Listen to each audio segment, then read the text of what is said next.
முதலாவது நன்றி. விசேடமாக இன்று கிளிநொச்சி மாவட்டத்திலே திட்டமிடல் குழு கூட்டம் இடம்பெற்றது. அந்த திட்டமிடல் குழு கூட்டத்திலே பல்வேறு விடயங்கள் பேசப்பட்டது. பல்வேறு விடயங்களுக்கான தீர்வினை பெற்றுக் கொடுக்கப்பட்டிருக்கின்றது. அந்த வகையில் இன்றைக்கு இடம்பெற்ற இந்த திட்டமிடல் குழு கூட்டம் என்பது மிகவும் ஆரோக்கியமான ஒரு கூட்டமாக இருந்தது என்பதை குறிப்பிட்டுக் கொண்டு, விசேடமாக நீங்கள் கேட்பது போன்று முதலாவது விடயம் விஜய் அவர்கள் இன்றைக்கு முதலமைச்சராக தெரிவு செய்யப்பட்டிருக்கின்றார். முதலமைச்சராக தெரிவு செய்யப்பட்ட எங்களுடைய விருப்பமான நடிகரான விஜய் அவர்களுக்கு எங்களுடைய முதலாவது வாழ்த்துக்கள். அதே போன்று இப்பொழுது அவர் தொடர்பிலான மக்கள் மத்தியில் ஒரு புதிய நம்பிக்கை ஏற்பட்டிருக்கின்றது. அங்கு இருக்கின்ற இது நாள் வரைக்கும் இருந்த குடும்ப ஆட்சி அல்லது லஞ்சம், ஊழல், மோசடி, அதிகார துஷ்பிரயோகம் இவைகள் எல்லாம் ஒழிக்கப்பட வேண்டும் என்பது மக்களுடைய விருப்பம். அப்ப அந்த விருப்பத்தின் ஊடாகவே ஒரு மாற்றம் ஒன்று தேவை என மக்கள் உணர்ந்தார்கள். அந்த மாற்றத்திற்காகவே மக்கள் இன்றைக்கு விஜய் அவர்களுக்கு வாக்களித்திருக்கின்றார்கள் என்பதுதான் உண்மை. அந்த வகையில் அந்த மாற்றத்தை விரும்பி அந்த மாற்றத்துக்காக வாக்களித்த இந்திய தமிழ்நாட்டு மக்களுக்கு, வாக்காளர்களுக்கும் எங்களுடைய நன்றியும் வாழ்த்துக்களும். அதே போன்று நீங்கள் வாக்களித்து விட்டு கைகளை கட்டி கொண்டு இருக்காது, நீங்க வாக்களித்ததனுடைய நோக்கத்தை நிறைவேற்றிக் கொள்வதற்காக வேண்டி உண்மையிலேயே தொடர்ச்சியான குரல் கொடுக்க வேண்டும் என நாங்கள் கேட்டுக்கொள்கின்றோம். அந்த வகையில் விஜய் வந்ததுடன் பல்வேறு நடவடிக்கைகள் எடுக்கப்பட்டிருக்கிறது போன்று இலங்கை தொடர்பாக இந்திய வெளிவிவகார அமைச்சர் ஜெய்சங்கர் அவர்களுக்கு கடிதம் ஒன்றையும் எழுதியிருக்கின்றார்கள்.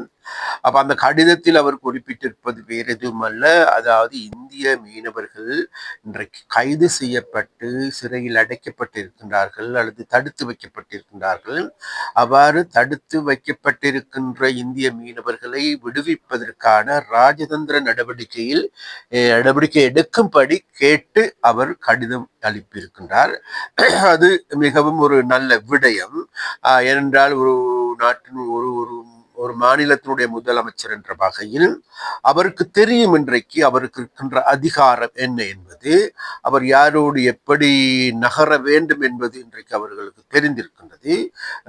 தேர்தலுக்கு முன்னர் தேர்தல் கால வாக்குறுதிகளுக்காக, தேர்தல் கால வித்தைகளுக்காக பல்வேறு கதைகளை சொல்லியிருந்த போதிலும் கூட இன்றைக்கு அவருடைய நகர்வு அது நல்ல நகர்வாக இருக்கின்றது. இருந்த போதிலும் கூட நாங்கள் ஒன்றை குறிப்பிட்டாக வேண்டும். எதிர்வரு நாட்களில் நானும் கூட விஜய் அவர்களை நேரடியாக சந்தித்து பேசுவதற்கு இந்திய தமிழ்நாட்டுக்கு செல்வதற்கு நாங்கள் தீர்மானித்திருக்கின்றோம். அதன் பொழுது நாங்கள் குறிப்பிடுவது வேறு எதுவுமல்ல, இன்றைக்கு எங்களால் கைது செய்யப்பட்டிருக்கின்ற இந்திய மீனவர்களுடைய கைது என்பது வெறுமையான கைது அல்ல.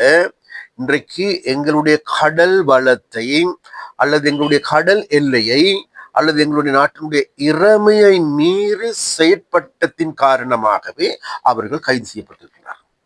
அது மாத்திரமல்ல, விசேடமாக இன்றைக்கு வடகிழக்கில் என்பது இன்றைக்கு 125% மக்கள் வேறு யாருமல்ல மீனவர்கள். அவர்கள் வாழ்வாதாரமாக கொண்டிருப்பது மீன்பிடித்துறையை.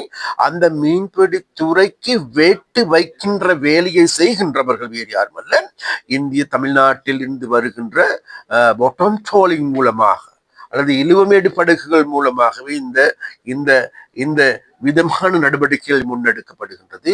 அதன் மூலமாக எங்களுடைய கடல் வளம் அளிக்கப்படுகின்றது. கடலில் இருக்கின்ற எதிர்காலம் கேள்விக்குறியாக்கப்படுகின்றது. அவ்வாறு கேள்விக்குறியாக்குகின்ற நடவடிக்கைகளை எடுப்பவர்கள் வேறு யாருமல்ல இந்திய இழுவைமடி படகு உரிமையாளர்கள் யார் என்பதை விஜய் அவர்கள் தேடி பார்க்க வேண்டும். அதில் வருகின்ற வேலை கூலி தொழிலாளர்கள் யார் என்பதையும் விஜய் அவர்கள் தேடி பார்க்க வேண்டும். அந்த வகையில் தேடி பார்த்து அவ்வாறு சட்டவிரோதமாக இந்திய மத்திய அரசாங்கத்தாலும் கூட தடை செய்யப்பட்டிருக்கின்ற இந்த இழுவை மடி படகுகளை முற்றாக தடை செய்வதற்கு ஏதுவான நடவடிக்கைகளை விஜய் அவர்கள் எடுக்கப்பட வேண்டும்.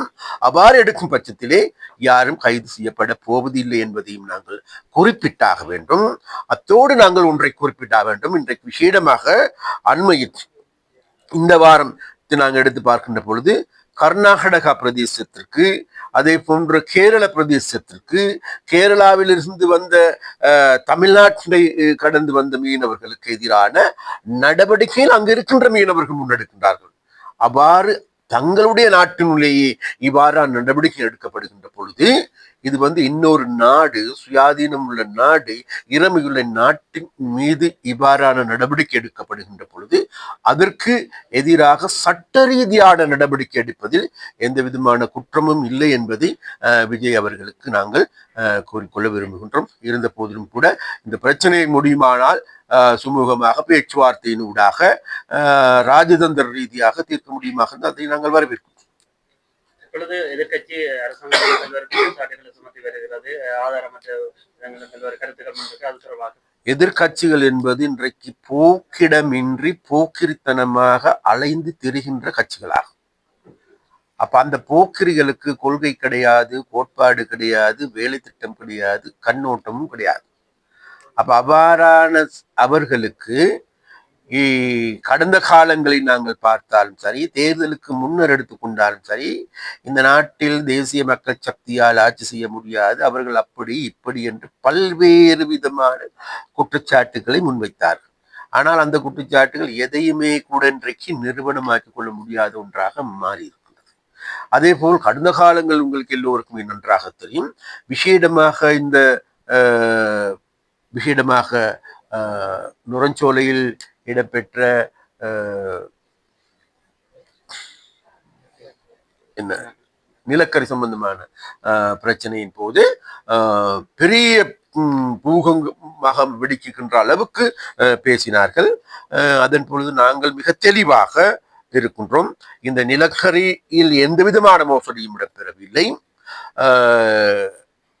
அதனால் நாங்கள் இது சம்பந்தமாக ஒரு நாள் விவாதத்தை பெற்றுக் கொடுத்தோம். அந்த ஒரு நாள் விவாதத்தின் மூலமாக நாங்கள் நிரூபித்து காட்டியிருக்கின்றோம் எங்களிடம் எந்த விதமான குற்றச்சாட்டுகள் இல்லை என்று. அது மாத்திரமல்ல, அதன் பிறகு நாங்கள் சொன்னோம், இது 2010ஆம் ஆண்டிலிருந்து இன்று வரைக்கும், இது நாள் வரைக்கும் கொண்டு வரப்பட்ட நிலக்கரி கப்பல்கள், நிலக்கரியுடைய தன்மைகளை ஆராய்வதற்கு, அதில் லஞ்சமா ஊழலா மோசடியா இடம்பெற்று என்பது ஆராய்வதற்கான ஜனாதிபதி ஆணைக்குழு ஒன்றை அமைத்திருக்கின்றோம்.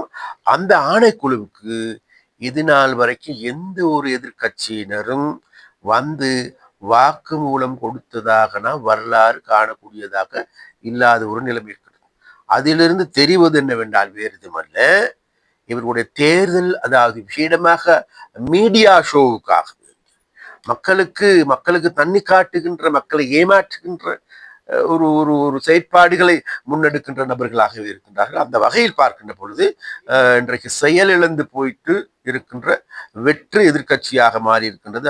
அது அவர்களுடைய விசேடமாக அவர்களுடைய மேதின ஊர்வலம், மேதின கூட்டங்களை அவதானிக்கின்ற பொழுது மிகவும் நன்றாக புலப்படுகின்றது என்பதுதான் நான் சொல்கிறேன். அது மாத்திரமல்ல, இந்த திருவள்ளுவர் கலாச்சார மண்டபம் இந்திய அரசாங்கத்தால் எங்களுக்கு பெற்றுக் கொடுத்திருக்கின்ற ஒரு பொக்கிஷம் என்று கருதலாம். அப்ப அந்த பொக்கிஷத்தை இது நாள் வரைக்கும் எங்களால் பராமரிக்க முடியாது இருந்தது. இதற்கு முன்னரும் கூட இதை யாழ் மாநகர சபைக்கு ஒப்படைக்கின்ற நடவடிக்கை எடுக்கப்பட்ட போது அதில் ஒரு ஆரோக்கியமான பாசிட்டிவான பதிலை எங்களால் பெற்றுக் கொடுக்க முடியவில்லை. அதன் காரணமாகவே தொடர்ச்சியாக அவர்களுடைய கட்டுப்பாட்டின் கீழ் இருந்தது.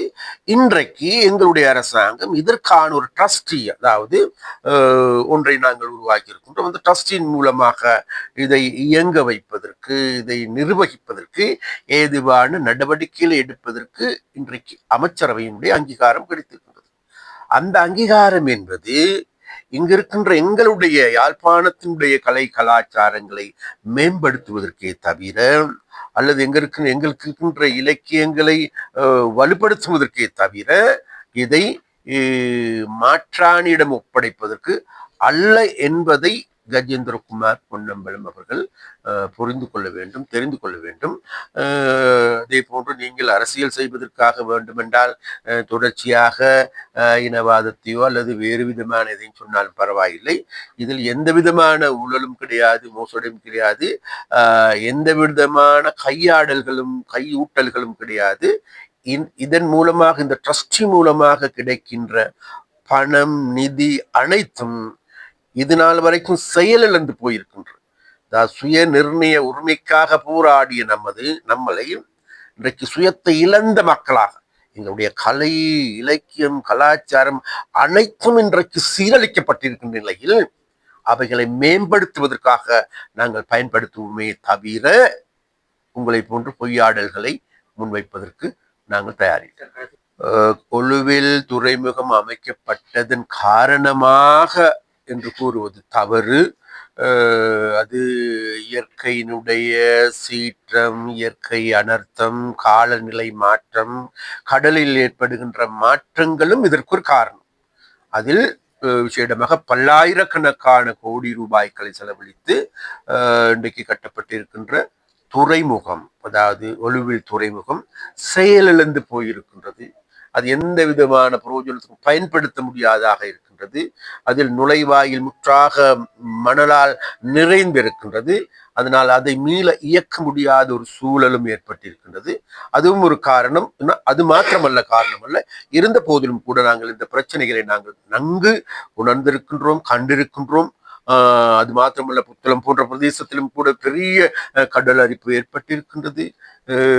ஒரு சில பிரதேசங்கள், எங்களுடைய பிரதேசங்கள் இருக்கின்ற தமிழ் கிராமங்கள் முற்றாக அழிந்து போகின்ற ஒரு அபாயம் ஏற்பட்டிருக்கின்ற அந்த அபாயத்திலிருந்து மக்களையும் அந்த பிரதேசத்தையும் கடல் அரிப்பிலிருந்து எங்களுடைய பிரதேசத்தையும் காப்பதற்கு ஏதுவான நடவடிக்கைகளை எங்களுடைய கடற்தொழில் அமைச்சர் என்ற வகையில் நாங்கள் அவைகளை முன்னெடுத்தோம். சுவிட்சர்லாந்துல வீடு வாங்க போறீங்க, இல்ல ஆல்ரெடி உங்களுக்கு அங்க வீடு இருக்குன்னா இந்த வீடியோ உங்களுக்காக தான். ஸோ ஸ்கிப் பண்ணாம ஃபுல்லா பாருங்க. ஒரு மனிதனுக்கு வீடு அப்படிங்கிறது ரொம்பவே அத்தியாவசிய தேவை. அத்தியாவசிய தேவைகள்ல முக்கியமான பங்கு வகிக்கிறதே இந்த வீடு தான். ஸோ அப்படி வீடு வாங்குறது, விற்கிறது, இது சம்பந்தமா உங்களுக்கு இருக்கிற நிறைய ப்ராப்ளத்துக்கு சொல்யூஷன் தர ஒரே இடம் தான் உங்கள் செல்வாசக். Your future our vision. இப்போ சுவிட்சர்லாந்துல வீட்டோட வட்டி விகிதத்துல நல்ல மாற்றம் வந்திருக்கு, நிறைய குறைஞ்சிருக்கு. ஸோ நீங்க ஏதாவது அக்ரிமெண்ட் போட்டு வச்சிருக்கீங்கன்னா இப்பவே அதை ரெனிவல் பண்ணி மாற்றி வச்சுக்கிட்டீங்கன்னா உங்களுக்கு நிறைய ப்ராஃபிட்ஸ் இருக்கும். ஸோ இது சம்பந்தமா உங்களுக்கு ஏதாவது அப்டேட்ஸ் வேணும், இந்த மாற்றத்துல உங்களுக்கு ஏதாவது டவுட் இருக்கு அப்படின்னா மறக்காம ஸ்கிரீன்ல தெரிய நம்பர் கால் பண்ணுங்க. சுவிட்சர்லாந்துல நீங்க வீடு வாங்கணும், இல்ல வீடு விற்கணும், அந்த மாதிரி ஏதாவது உங்களுக்கு தேவைகள் இருந்தா மறக்காம எங்களை காண்டாக்ட் பண்ணுங்க. உங்களோட எல்லா தேவைகளையும் உங்க ஃபேமிலியில ஒரு மெம்பரா இருந்து நாங்க பார்த்து பண்ணி கொடுப்போம். இது உங்கள் செல்வாசக். இச்செய்திகளுக்கு பிரதான அனுசரணை செல்வாசோக் இமோபிலியன், சுவிஸ் நாட்டில் முன்னணி நிறுவனம். தொடர்புகளுக்கு 0795146428. வீடு வாங்க, வீடு கட்ட, வீடு திருத்த மற்றும் வீட்டுக்கடன். Your future our vision. இது போன்ற மேலும் பல முக்கிய சுவாரஸ்யமான செய்திகளை அறிந்து கொள்ள லங்காஃபோ யூடியூப் சேனலை சப்ஸ்கிரைப் பண்ணுங்கள். எமது செய்திகள் உடனடியாக கிடைக்க பெல் பட்டனை அழுத்துங்கள். அத்தோடு எமது செய்திகளை மற்றவர்களும் பார்வையிட ஷேர் செய்யுங்கள். நன்றி.